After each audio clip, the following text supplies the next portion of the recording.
दही 10 रुपया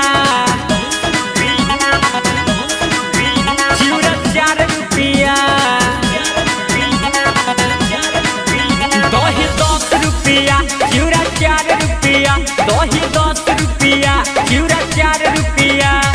बेचले दुकान में बड़ी ठीक लागेले हीरा जानो ठीक माल सुपर हिट लागेले हीरा जानो ठीक माल सुपर हिट लागेले हीरा जानो ठीक माल सुपर हिट लागेले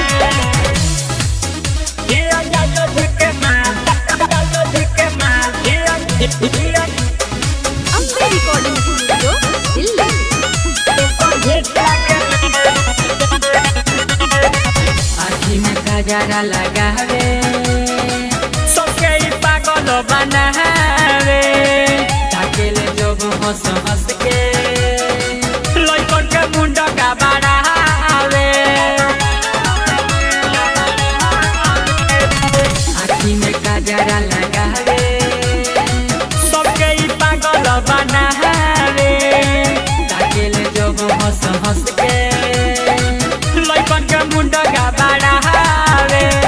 जोड़े ना के घुसे बोली ठीक लागेले हीरा जानो ठीक माल सुपर हिट लागेले हीरा जानो ठीक माल सुपर हिट लागेले हीरा जानो ठीक माल सुपर हिट लागेले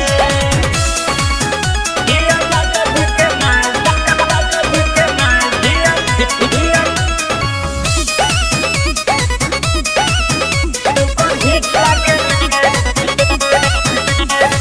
भूले तो राजा ले माजा धोले ले कोच देना पाजा झूठो के माथा जो निपीटो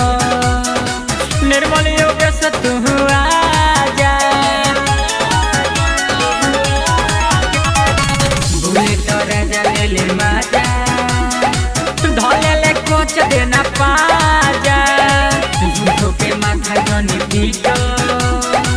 निर्मल योग से तू आजा सूर्या को है क्यूट लागेले हीरा जानो ठीक माल सुपर हिट लागेले हीरा जानो ठीक माल सुपर हिट लागेले हीरा जानो ठीक माल सुपर हिट लागेले दही 10 रुपया चिउरा 4 रुपया दही 10 रुपया चिउरा 4 रुपया बेचले दुकान